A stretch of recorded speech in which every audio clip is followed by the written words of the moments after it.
Algumas coisas precisam de um manual, um pequeno livro ou folheto que ensina como devem ser usadas, mas ferramentas ou objetos verdadeiramente úteis e que resolvem nossos problemas normalmente não precisam de um. Quando algo é tão complicado a ponto de precisar de um manual, e principalmente se esse manual é tão complicado a ponto de começar com uma explicação sobre ele mesmo, você pode começar a ficar preocupado. Nick BR. Hoje, você não precisa mais de um manual para usar a internet em seu tablet, smartphone ou computador, certo? Mas não foi sempre assim. A internet nasceu da ARPANET, uma rede experimental financiada pelos militares dos Estados Unidos. Ela nasceu interligando grandes universidades e centros de pesquisa. Era literalmente uma rede que interligava computadores de médio e grande porte, permitindo que os pesquisadores em cada universidade compartilhassem a capacidade de processamento dos seus equipamentos. Com o tempo, mais e mais redes foram se interligando até chegarmos à grande rede mundial que temos atualmente. Várias aplicações interessantes, usadas principalmente para facilitar de alguma forma a interação entre pessoas,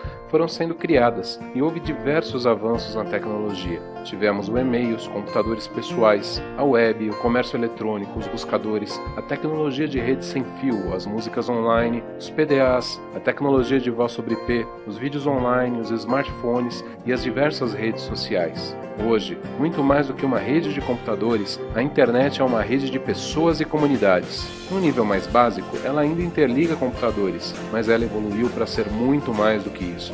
Mark Weiser, um importante cientista da computação, criou no final da década de 80 um conceito interessante. Nas palavras dele, a computação ubíqua é a terceira onda da computação que está apenas começando. Primeiro tivemos os mainframes, compartilhados por diversas pessoas. Estamos na era da computação pessoal, com pessoas e máquinas estranhando umas às outras. A seguir vem a computação ubíqua, a era da tecnologia calma, quando a tecnologia recua para o pano de fundo de nossas vidas. É dele ainda a afirmação de que as tecnologias mais importantes são aquelas que desaparecem. Elas se integram à vida do dia a dia, ao nosso cotidiano, até serem indistinguíveis dele. É verdade que ainda hoje estranhamos um pouco a tecnologia, mas é cada vez menos verdade. Lembrando o que afirmamos no começo deste vídeo.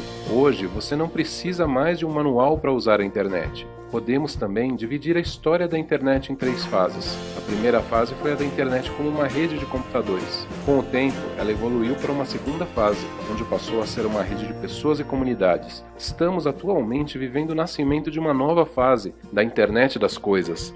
Nessa fase, a rede passa a interligar vários tipos de objetos e dispositivos inteligentes, que vão interagir entre si e conosco, tornando o nosso dia a dia mais fácil. A internet e os computadores estão desaparecendo, estão cada vez mais tão presentes em tudo que nem reparamos mais neles. Simplesmente esperamos que estejam lá e os utilizamos sem muito esforço. O físico e escritor contemporâneo Michio Kaku afirma que em cerca de um século, talvez nós possamos ser como os deuses da mitologia. Computadores silenciosamente lendo nossos pensamentos serão capazes de realizar nossos desejos. Nós poderemos mover objetos apenas com a força da mente. Com o poder da nanotecnologia, poderemos pegar um objeto e transformá-lo em alguma coisa diferente. Embora coisas assim possam parecer inimaginavelmente avançadas, as sementes dessas tecnologias estão sendo plantadas nesse momento. É a ciência moderna e a tecnologia, e não mágicas e encantos, que nos darão esse tipo de poder. Atualmente, já é possível, por exemplo, automatizar toda a sua casa e controlá-la por um tablet. Eventualmente, você nem precisa controlar as coisas. Os objetos podem simplesmente reagir à sua presença. Cidades podem espalhar sensores para monitorar a temperatura, a velocidade do vento, umidade e qualidade do ar. E esses podem ajudar na previsão do tempo, por exemplo. Um automóvel pode comunicar-se com outros diretamente, avisando-os de um engarrafamento, ou mesmo de uma freada brusca ou acidente. Você pode usar objetos, como relógios ou roupas, para monitorar constantemente seu pulso ou outras medidas do seu estado de saúde e avisar seu médico automaticamente em caso de problemas. Sua geladeira pode fazer sozinho o pedido dos produtos que estão para acabar.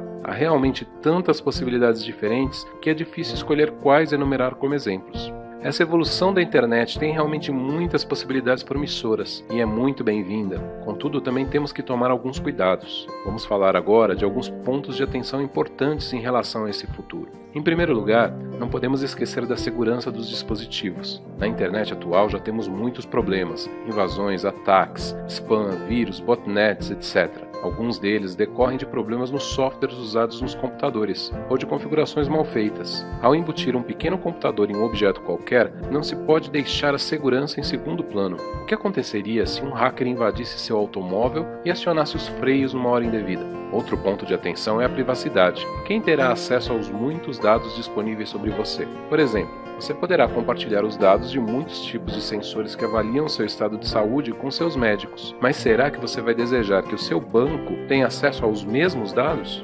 Recentemente fomos todos negativamente surpreendidos com denúncias de que a NSA, um órgão do governo dos Estados Unidos, está coletando dados sobre todos nós. Certamente não queremos que o futuro nos lembre do filme 1984 de George Orwell, onde o ditador, chamado de Big Brother ou Grande Irmão, vigiava e controlava tudo e todos. A discussão sobre os limites da privacidade na internet já é atualmente uma pauta importante, e sua importância só tende a aumentar.